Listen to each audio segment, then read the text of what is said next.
പ്രിയമുള്ളവർക്ക് എല്ലാവർക്കും പുതിയ വീഡിയോയിലേക്ക് സ്വാഗതം. നല്ല ചുട്ടുപൊള്ളുന്ന വെയിലിലേക്ക് 2 ദിവസമായി മഴ കടന്നു വന്നിട്ട് അത് പ്ലാന്റുകൾക്കൊക്കെ ഒരു സന്തോഷം നൽകിയിട്ടുണ്ട്. ഇന്നത്തെ നമ്മുടെ വീഡിയോ ഒരു സബ്സ്ക്രൈബറാണ് ആവശ്യപ്പെട്ടിട്ടുള്ളത്. ഹാങ്ങിങ് പ്ലാന്റുകളെ കുറിച്ചുള്ള ഒരു വീഡിയോയാണ് ചോദിച്ചിട്ടുണ്ടായിരുന്നത്. മറ്റുള്ള പ്ലാന്റുകൾ പോലെ തന്നെ ഹാങ്ങിങ് പ്ലാന്റുകളും ഒട്ടനവധിയുണ്ട്. അതിൽ ഏറ്റവും മികച്ചു നിൽക്കുന്ന ഒരു പ്ലാന്റ് ആണ് ടർട്ടിൽ വൈൻ. ടർട്ടിൽ വൈനെ നമുക്ക് ഹാങ്ങിങ് പ്ലാന്റിലെ റാണി എന്ന് തന്നെ വിശേഷിപ്പിക്കാം. അത്രയും മനോഹരിയാണ് ടർട്ടിൽ വൈൻ. കൂടുതൽ വളമോ കെയറിങ്ങോ ഒന്നും ആവശ്യമില്ലാതെ ലളിതമായ രീതിയിൽ തന്നെ ടർട്ടിൽ വൈനെ നമുക്ക് വളർത്തിയെടുക്കാം. ഇടയ്ക്കിടയ്ക്ക് നമ്മൾ അതിന് കുറച്ച് പച്ച ചാണകം ഒഴിച്ചു കൊടുത്താൽ മതി എന്ന് മാത്രം.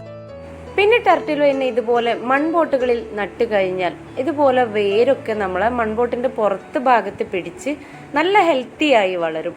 1 ദിവസം 2 ദിവസം നമ്മൾ നനച്ചു കൊടുത്തില്ലെങ്കിലും ഈ ഒരു പോട്ടിലുള്ള ഈർപ്പം പിടിച്ചെടുത്ത് ടർട്ടിൽ വൈൻ നല്ല വൃത്തിയോടെ അതിമേ പൊതിഞ്ഞു വളരുന്നത് നമുക്ക് കാണാം. ലവ് ബേർഡ്സുകളുടെ കൂട്ടിൽ വെക്കുന്ന പോട്ടുകളാണ് ഞാൻ ഇതിന് സെലക്ട് ചെയ്തിട്ടുള്ളത്. ഈ ഒരു ഐഡിയ എനിക്ക് കാണിച്ചു തന്നത് എൻ്റെ ഫ്രണ്ട് സ്റ്റെഫി അലക്സ് ആണ്.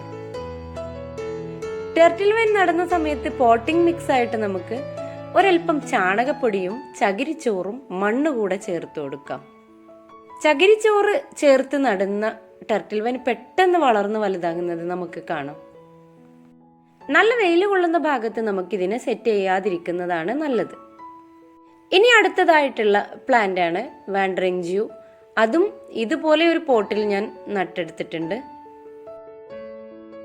ഈ ഒരു പ്ലാന്റ് അല്പം വെയിൽ കൊള്ളുന്ന ഭാഗത്തായതുകൊണ്ട് തന്നെ ചെറിയ ഡാമേജ് ഒക്കെ വന്നിട്ടുണ്ട്.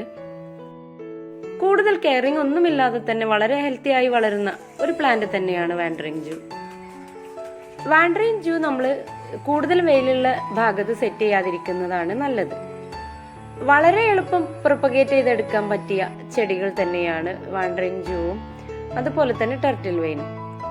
ഒരു ചെറിയ കമ്പ് കിട്ടിയാൽ തന്നെ നമുക്ക് ഒരുപാട് തൈകൾ പ്രൊപ്പഗേറ്റ് ചെയ്തെടുക്കാൻ പറ്റിയ വളരെ ഈസി ആയിട്ടുള്ള കെയറിംഗ് ഉള്ള ഒരു ചെടിയാണ് ഈ ഒരു വാൻഡറിങ് ജൂവും. ഇനി അതുപോലെ തന്നെയാണ് ഈ ഒരു പ്ലാന്റും. ബിഗോണിയ വർഗത്തിൽപ്പെട്ട പ്ലാന്റ് ആണ്. ഈ ഒരു പ്ലാന്റും ഞാൻ മുമ്പ് കാണിച്ചിട്ടുണ്ട്. വളരെ ഹെൽത്തി ആയി വളർന്നു വരുന്ന ഒരു പ്ലാന്റ് ആണിത്. കട്ടിയുള്ള മണ്ണ് ആയാൽ ഇതിന്റെ ഇലകളൊക്കെ വളരെ ചെറിയ രീതിയിലാണ് കാണുക. ഇവിടെ തന്നെ ഒരേ പ്ലാന്റ് 2 സൈസിലാണ് കാണുന്നത്. ഒന്നിൽ ചകിരിച്ചോറ് ചേർക്കാതെ നട്ടുകൊടുത്തതാണ്. ഈ ഒരു പോട്ടിൽ നമ്മൾ ചകിരിച്ചോറും മണ്ണും ചാണകപ്പൊടിയും കൂടെ ചേർത്താണ് നട്ടിട്ടുള്ളത്. അതുകൊണ്ട് തന്നെ അതിന്റെ ലീഫുകൾക്കൊക്കെ നല്ല വളർച്ചയുണ്ട്. ആദ്യത്തെ ചട്ടിയിൽ മണ്ണ് മാത്രം നിറച്ച് നട്ടുകൊടുത്തത് കൊണ്ട് തന്നെ വളരെ ചെറിയ കുഞ്ഞു കുഞ്ഞു ഇലകളാണ് അതിനുള്ളത്. അതുമാത്രമല്ല അതിന്റെ ഇലകൾക്ക് നല്ല ഡാർക്ക് ബ്രൗൺ കളറുമായിരിക്കും. ഇനി അതുപോലെ തന്നെ സിങ്കോണിയമാണ് മറ്റൊരു ഹാങ്ങിങ് പോട്ടിൽ നട്ടിട്ടുള്ളത്. ഇതുപോലെ വള്ളിയായി നീണ്ടുപോകുന്ന ഒരു ടെൻഡൻസി ഉള്ള ഈ ഒരു സിങ്കോണിയാണ് നട്ടുകൊടുത്തിട്ടുള്ളത്. നല്ല ഗ്രീൻ കളറ് ഇലകളിൽ വൈറ്റ് ഷെയ്ഡുള്ള സിങ്കോണിയാണിത്. ഇത് നല്ല ഒരു ക്ലൈംബിംഗ് പ്ലാന്റ് ആയിട്ടും നമുക്ക് യൂസ് ചെയ്യാൻ പറ്റും. ഇനി എൻ്റെ കയ്യിലുള്ളത് ഫ്ലെയിം വയലറ്റ് ആണ്. ഇതിന്റെ 3 തരമാണ് എൻ്റെ കയ്യിലുള്ളത്. അതിൽ ഒന്ന് ഇപ്പൊ നട്ടിട്ടേ ഉള്ളൂ, കാണിക്കാനായില്ല. ഈ ഒരു ചെടി നല്ല ഡാർക്ക് കളറ് ഇലകളും നല്ല പിങ്ക് കളർ പൂക്കളും തരുന്ന ചെടിയാണ്. ഒരുപാട് വ്യത്യസ്തങ്ങളായ ഫ്ലെയിം വയലറ്റ് ചെടികളുണ്ട്. ഇതിൽ വളരെ സുലഭമായി കാണുന്ന ഈ ഒരു ഡാർക്ക് കളറും ഗ്രീൻ കളറും മാത്രമാണ് എൻ്റെ കയ്യിലുള്ളത്. പിന്നെ പുതുതായി വാങ്ങിയത് ഗ്രീൻ കളറിൽ പിങ്ക് കളർ പൂക്കൾ ഇടുന്ന ഒരു ചെറിയ തൈ ഇപ്പം ഞാൻ നട്ടുവെച്ചിട്ടുണ്ട്. ഇനി റെഡി ആയതിനു ശേഷം കാണിക്കാം.